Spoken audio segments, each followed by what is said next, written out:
This stylish action roguelite is but a sampling of the hidden gem indie games of November, so if it looks this good, wait till you see what I have coming up. Hello indie game fans, let's begin with Skybreakers, an action roguelite with an awesome Chinese painting inspired art style in which there are various heroes to choose from as you face off against dangerous waves of enemies. It is an all-action hack-and-slash title, but with various talents, abilities and artifacts, although it can stray into the button mashy territory with the absolute mayhem on screen. Interestingly, it is not in early access, but the developers are adding post-launch content such as an endless mode, although I have not seen a roadmap or anything of the sort. A gorgeous game which released out of early access is The Iron Oath, and while its recent reviews are mixed for good reasons, I do think that there's still something here which makes it a gem in the rough perhaps. It's a turn-based tactical RPG in which you run a mercenary company, taking on various contracts and commanding your heroes in a dark fantasy medieval world. So far, so standard. The tactical action is good and there is a nice variety of playable characters, with the action and decisions in combat having an impact on the meta game. Injuries can carry over from one battle to the next, which reduces a character's combat effectiveness, and they can even permanently die, all while you're attempting to grow the renown of your company, which is a tough balance. It has been described as Darkest Dungeon meets Battle Brothers, and I would agree, but perhaps it is too ambitious in trying to merge the two classics and doesn't quite get there, but the developers are promising to release a roadmap soon, so we'll see where it ends up.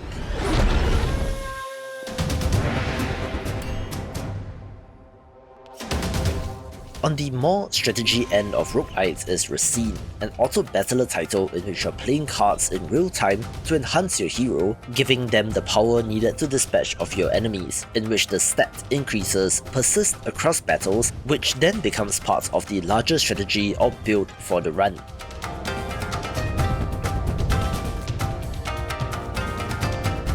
The art style is minimalist, but is pretty good pixel art, with it also not being in early access, which is interesting.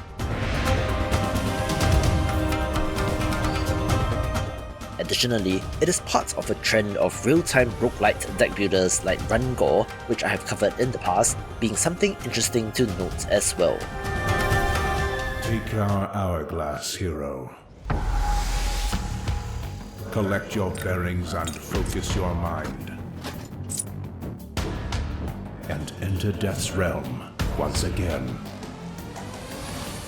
Do you know why there are so many Vampire Survivors clones? I believe in large part, the relative ease of making these is leading to a bunch of copycats, but ever so often, there are developers that take the idea and jazz it up with a new spin, or simply great execution in terms of visuals and gameplay, which is the exact case here with Death Must Die.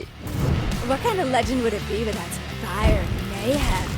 This combines Vampire Survivors with Diablo into quite the compelling experience, making you feel all-powerful as you slaughter hordes of enemies, having a nice variety of characters and even an equipment system to mess around with.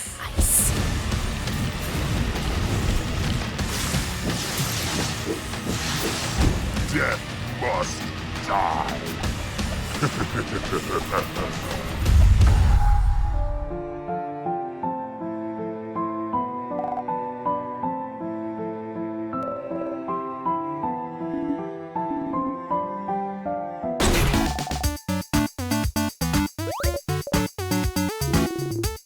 If you love turn-based RPGs, I recommend In Stars and Time for the Month, since this game is in the context of a time loop in which our main character is the only one that notices.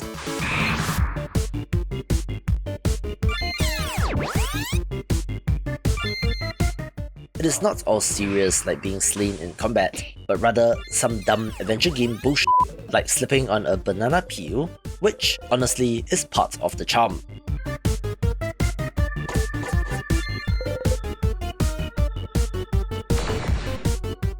The writing, characters, and music are impressive, so if you love titles like Earthbound or Undertale, certainly give this a go.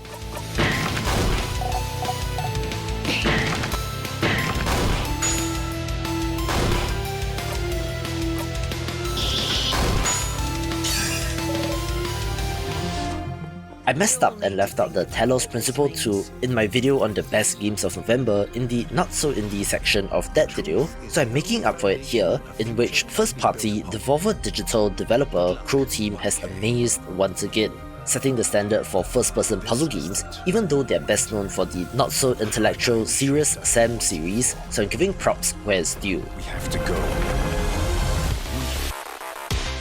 Similarly, SANABI really should have been on the list of the best games of the month, a cyberpunk action platformer from a Korean developer, in which the minute-to-minute action is great and the cyberpunk cityscapes beautiful, along with awe-inspiring bosses. The concept of Karma Zoo was quite the curiosity when I first came to know of it, being a co-op platformer, which is nothing new, but get this, it is for up to 10 players at a time. There are 50 different animal characters to play as, each with their own special abilities, in which helping others or even sacrificing yourself in order to do so gets you good karma. The levels also dynamically adapt according to the mix of creatures and the number of players, which seems like impressive tech on the back end, but as with all multiplayer focused titles, player population is a concern. And while it has sold well on Steam, the average concurrent players as of recording is about 200, which is not great, but there is crossplay with consoles, so you should still be able to easily find a match.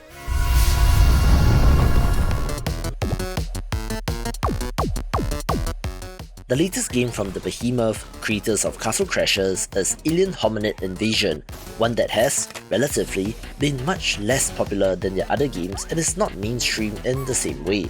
But I do still think that there's fun to be had. Play as invading aliens as you run and gun your way through Earth in order to get to the human HQ with a whole bunch of weapons and upgrades at your disposal.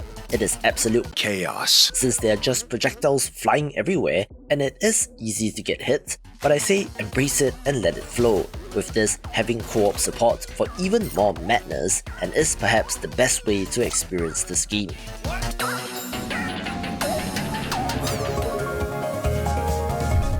I was not expecting a roguelite deck builder to take off in 2023, but yet Cobalt Core is one of note, one that is similar to games like Slay the Spire in the energy system to play your cards, but jams in an element from FTL Faster Than Light in the ship battles.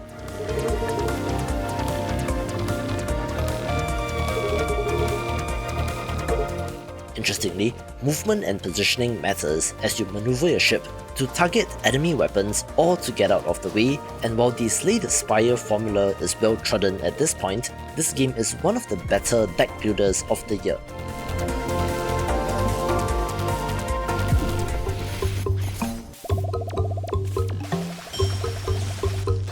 It is extra impressive that an early access pixel art action roguelite has already gotten 3,600 Steam reviews in about a month after launch, since it is one of the most saturated genre and art style pairings in indie games, so there must be something magical to Magic Craft. It is a Binding of Isaac style dungeon crawler, but with the twist that you're allowed to combine spells to create absolutely overpowered combinations, only to be felled by some random enemy in the next area, just like a roguelite should be.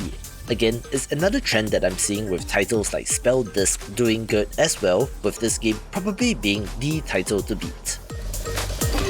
I do think that this roguelite game, in which you fight monsters to get ingredients and then return to your restaurant to cook and make money, deserves the hidden gem of the month, since Cuisinier follows in the footsteps of games like Moonlighter in the shopkeeping roguelite, and again, is just executed well. It looks gorgeous with some interesting characters and enemies in the overworld, but the food in particular looks awesome, having a touch of Asian and Singaporean flair with some of the food available. And while I suppose I'm biased in wanting to support a local developer, the game itself is worthy of praise, so go check it out with a look at upcoming third-person action RPGs in this video.